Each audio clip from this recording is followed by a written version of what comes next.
Sa mga kababayan, handa na ba kayong sumama sa isang nakakakilabot na paglalakbay tungkol sa isang anting-anting na may kakayahang magbigay ng kapalaran at kamatayan? Sa bawat hiling na isinulat sa dahon ng saging, isang buhay ang kapalit. Ito ang sumpang bumabalot sa anting-anting ng kapalaran. Huwag palampasin ang misteryo ng nawawalang si Kiko at ang koneksyon ng isang meme sa kanyang pagkawala.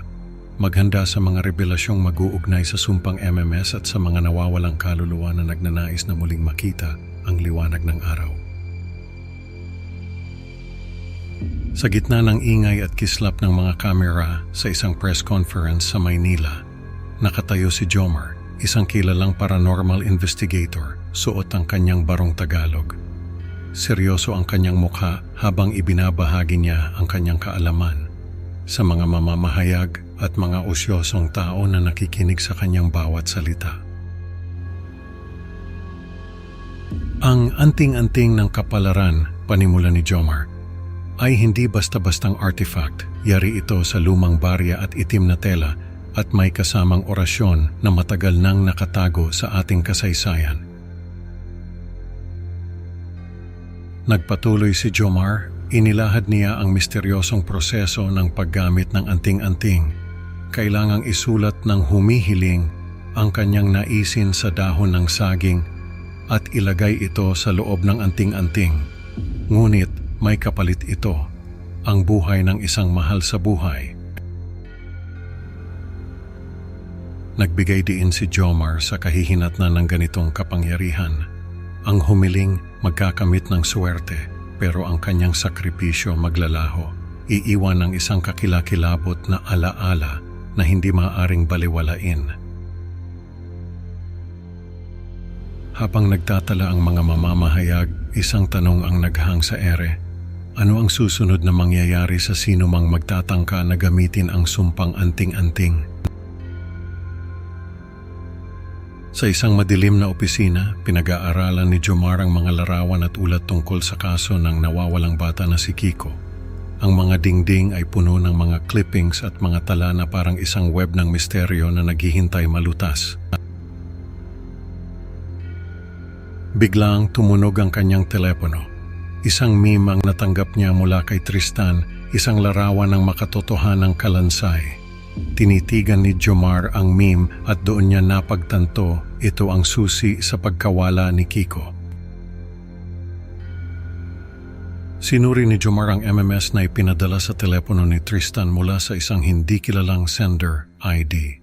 Walang direktang ebidensya laban kay Tristan, ngunit may kakaibang koneksyon na hindi maipaliwanag.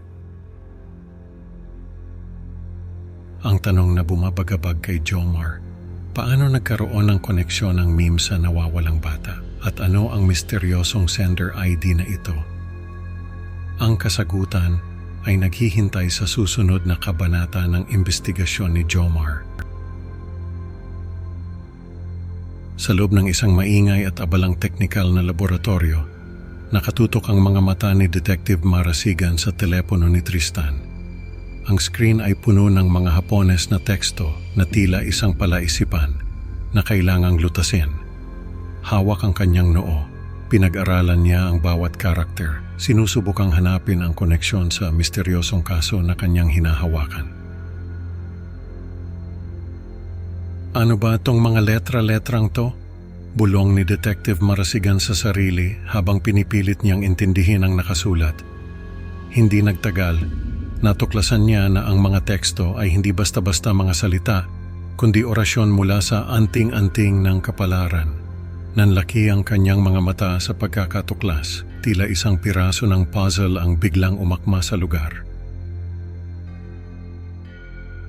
Habang nagmumuni-muni si detective sa kanyang natuklasan, isang impormante mula sa kumpanya ng telepono ang lumapit sa kanya. Dala ang impormasyong maaaring magbago ng takbo ng investigasyon. Inilahad ng impormante na may isang yumaong miyembro ng kanilang koponan na posibleng naglagay ng orasyon sa mga telepono. Ang impormasyon ay sapat na upang magdulot ng kilabot sa kanilang mga balat. Sa isang lihim na pagpupulong nag-usap ang dalawa. Hindi namin akalain na aabot sa ganito. paliwanag ng impormante. Sinubukan ng kumpanya na ayusin ang isyu, pero sa huli, tinakpan na lang nila ito para hindi na lumala pa. Ang mga piraso ng misteryo ay unti-unting nagkakabuo sa isipan ni Detective Marasigan at ang kaba sa kanyang dibdib ay lalong tumindi. Ano nga ba ang susunod na mangyayari sa kanilang pagtuklas? Sa kanyang opisina, na pinalilibutan ng mga clippings ng pahayagan at mga larawan ng nawawalang mga tao, nag-uugnay si Jomar ng mga kaso ng pagkawala sa sumpang MMS. Ang bawat larawan ay tila sumisigaw ng kanilang sariling kwento ng pighati at misteryo. Napansin ni Jomar na ang mga tatanggap ng sumpang MMS ay nagpapahayag ng mga pagnanais at binabanggit ang mga pangalan sa kanilang mga mensahe. Parang may pattern, sambit ni Jomar habang tinitingnan ang mga detalye. Lahat sila may hinihiling bago mawala.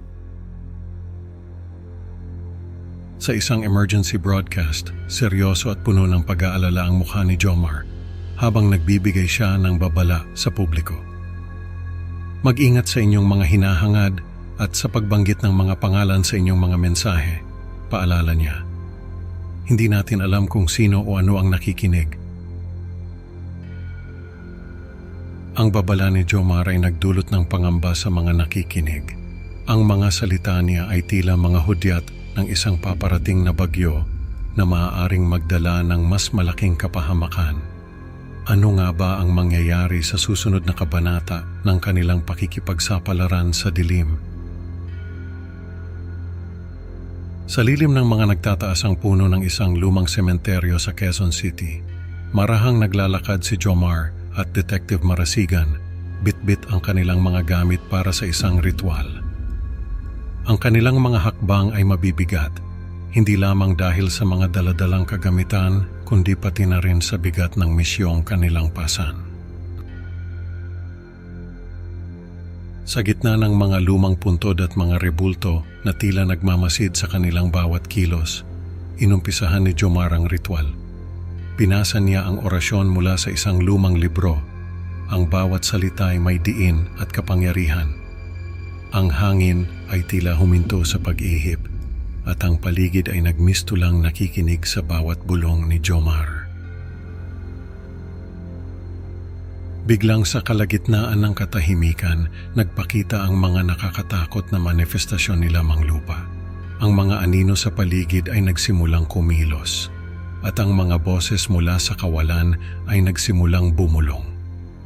Ang mga ito ay naging mas malakas, mas nagpapakita ng kakilakilabot na kapangyarihan ni Lamang Lupa. Nagkaroon ng matinding labanan ng espiritual na lakas. Si Jomar gamit ang kanyang malalim na kaalaman sa orasyon ay buong tapang na lumaban sa impluensya ni Lamang Lupa. Ang bawat dasal niya ay isang suntok laban sa mga puwersa ng kadiliman.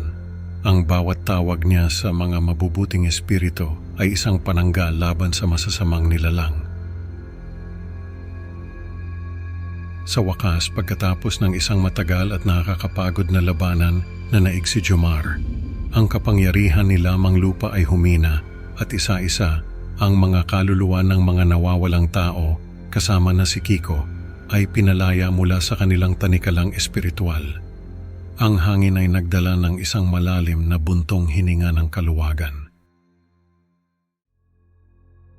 Sa pagkawasak ng anting-anting ng kapalaran, ang mga telepono na dati nagsilbing kasangkapan sa pagpapadala ng sumpang MMS ay nawalan na ng kakayahan.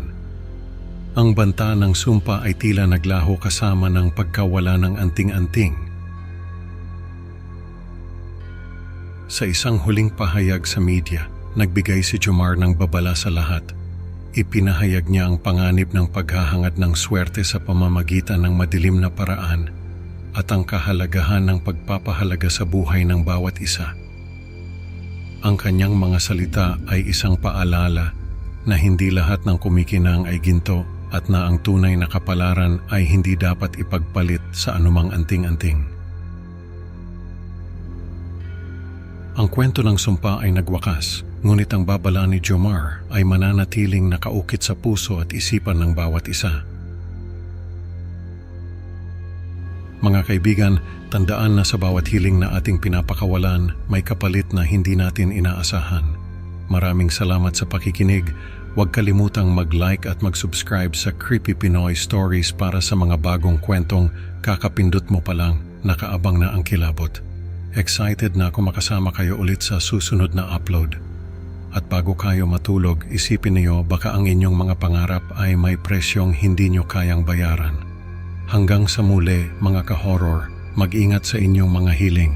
Baka ito na ang huli.